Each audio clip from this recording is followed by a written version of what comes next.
morning, folks. We are in San Diego. I'm doing this intro a little bit backwards. This is actually my third day here in San Diego. We got in Wednesday. Of course, I'm here for Comic-Con, but you can check out my Comic-Con vlogs on my other channel, Saga Today. I'll link that down below. As you know, this channel will be for food and travels.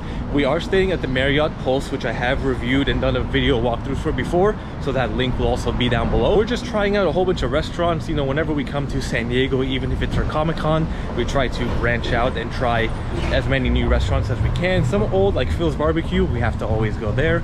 So we have tried, I think, 6 new restaurants so far in the 3 days we've been here, kind of going to 2 a day, and we still have a few more days. I wasn't really vlogging too much. Some of the restaurants we went to, they're just too loud, or I'm not able to really get a good vlogging setup going. But you know, filming all the food, I'll add my voiceover to it. I'm not sure what else I'll be covering in this channel for this video, but at least you'll have some new restaurant recommendations or places or dishes to avoid. But hope you enjoy and follow along. Our very first stop in San Diego before even getting to the hotel was It's Raw Poke Shop. I just happened to find them on Yelp, and I am so glad I did. They have a huge selection of poke, and it's really legitimate poke, not this California crap you're gonna find that's full of salad and vegetables and a million different sauces for $20, and you get barely a scoop of poke. Now that is a poke plate from Hawaii, or Hawaii if I should say. The family is incredibly generous and nice and humble. They're some of the nicest people we met all weekend. The poke is fresh. The mac salad is beyond amazing. I've never had mac salad like that before. If you know where Hodad's Barbecue, or Hodad's Burger, I'm sorry, is down in Ocean Beach, this is right up the block from there. Grab your poke and head on down. Next up is Phil's Barbecue, the place I mentioned earlier. We have to go here every single time. Quite possibly the best barbecue in California, at the very least the best barbecue in San Diego. As you can tell, they have line every day at almost every hour of the day. I think only 1 or 2 times we've been here and the line was just at the door, so it's always busy. Today we got the beef ribs, the baby back ribs, and the El Toro fries. This is our first time getting those fries. They are marvelous. I mean, they are so crispy and crunchy. They come out piping hot, drenched with nacho cheese, but not like the cheap nacho cheese, like the good barbecue style nacho cheese. The brisket, the soft, crunchy onions, and the barbecue sauce. It's a little bit spicy, but has really good tang to it. Gotta get the ranch as well. And those baby back ribs, oh, we just finish off every little piece of meat off the bone. They are incredible. Some of the best ribs ever. The beef ribs are so soft and melt in your mouth.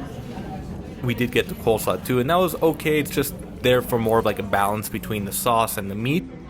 Next morning we went to Clochette Du Coin. They are I guess they're supposed to be a French bakery, but it just kind of feels like a hipster beach bum hangout. Don't get me wrong, I really like the croque madame. The bread was phenomenal. I mean, really flaky and buttery, but the rest of the items were just no big deal. I wouldn't go back, honestly.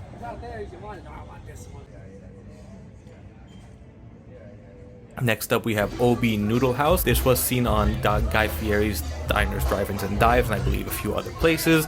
Those spicy garlic wings were so crispy, so meaty, just incredible. These are the pork belly tacos. They're really just pork belly bao buns, and the pho was decent. You know, I would go back. In the morning we went to Morning Glory in Little Italy. They have a crazy long line. We did not expect it. We got here right before they opened at 8 o'clock, and luckily we were seated in like 15 minutes or so, but honestly the overall experience wasn't that great. The view is really nice. I love this view looking over the little courtyard area. We started off with the Irish coffee, which this was phenomenal. One of the best coffee, liqueur, alcoholic drinks we've got. Regular coffee was okay. They come in these cool mugs and with the creamer and sugar. This was their Morning Glory fried rice, what they're famous for. It just wasn't good. The vegetables weren't cooked well. The eggs were cooked perfectly, surprisingly, but the rice tasted like old dry rice. These are their hash browns, which were fantastic, so crispy on the outside and fluffy on the inside. They are also known for their souffle pancakes. Sadly, because we had to wait over an hour for them, we just lost our appetite, so we really didn't get to enjoy them. One day when I was at Comic-Con, I went to Spill the Beans for a quick lunch and just wanted to try something different and new. They are a bagel sandwich place. Honestly, don't go here. I thought I had COVID when I was eating this bagel because I tasted nothing.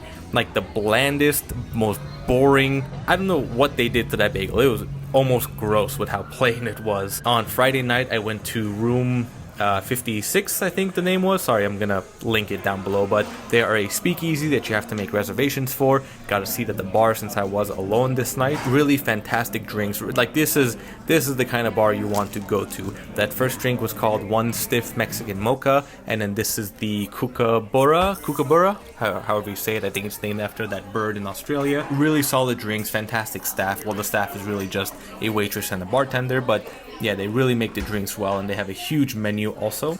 And now my new favorite place in San Diego, Izola Bakery. Yep, named them the best bakery in America, and they damn well deserve it.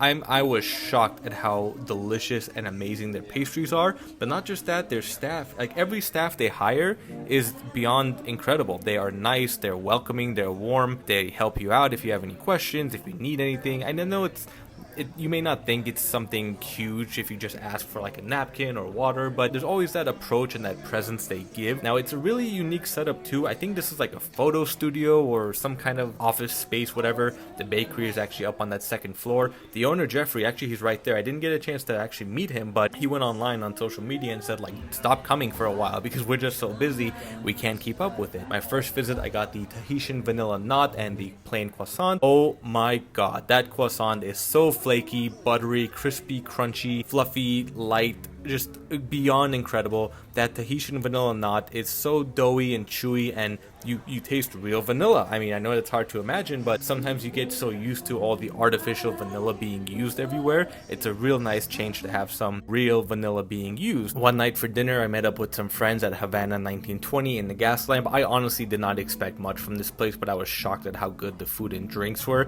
It's one of the few places in Gaslamp, in like the heart of tourist trap America, that you will actually enjoy. Drinks were great. We started off with some yuca fries and tostones. Crispy, crunchy, not too oily or greasy. The sauces were great. I got the Cubano, surprisingly so good. Crispy bread, lots of meat, good sized sandwich. I think it was fairly priced, maybe $16. So for a place like this, you know, it's not too bad. And the interior is fully Cubanized. They have live music. I kind of wanted to sit outside of the patio, but I'm glad we did sit inside because of the live music and just the ambiance as well. And to wrap it up, my last stop at Izola before heading back home. I did bring some pastries home as well, but this morning I had to try the fresh almond croissant. Oh my god. I typically don't like almond croissants. I don't know why. I just had a good feeling about this one. Usually the paste is too sweet and just mushy and blah. This was fantastic. Listen to that crunch. And there you have it, folks. I hope you enjoy. Sorry about the awkwardness of the video, but stay tuned for more.